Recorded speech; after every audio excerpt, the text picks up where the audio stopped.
గతంలో ఇదే గోపీనాథ్ గారు స్థానికంగా కేవలం ఒక బోర్బండ డివిజన్ చూసుకుంటేనే 2 కోట్లు పెట్టి అక్కడ స్థానికంగా క్రిస్టియన్లకు శ్మశాన వాటికకు స్థలం కేటాయించి వాళ్ళు చూపిస్తే 2 కోట్లు పెట్టి దాన్ని సుందరీకరణ చేసి క్రిస్టియన్ మైనారిటీ సోదరులకు ఇవ్వడం జరిగింది.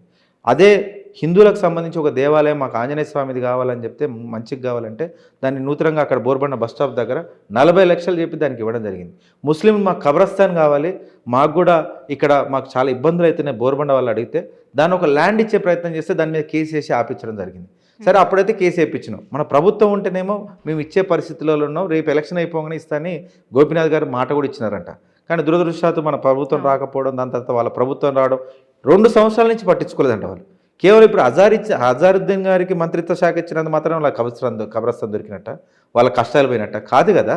నువ్వు ఇక్కడ 2 సంవత్సరాల నుంచి వీళ్ళు ఏదైతే ఇబ్బంది పడుతున్నారో వీళ్ళు ప్రతి ఒక్కరిని కలిసినా మాకు చెప్పినారు, సార్ మాకు నిజంగానే ప్రభుత్వంలో లేదు కానీ లేదు కాబట్టి మా మసీదుల నుంచే మేము కమిటీలు వేసుకున్నాము, అన్ని పార్టీ వాళ్ళము ఉన్నాము, మేము వెళ్ళి ఓవైసీ గారిని కలిసినాము, రేవంత్ రెడ్డి గారిని కలిసినాము, అన్ని మైనార్టీ సోదరులను కలిసినాము, అజారుద్దీన్ గారిని కూడా ఆ టైంలో కలిసినాము, మీకు కొద్ది చెప్పగలుగుతారని.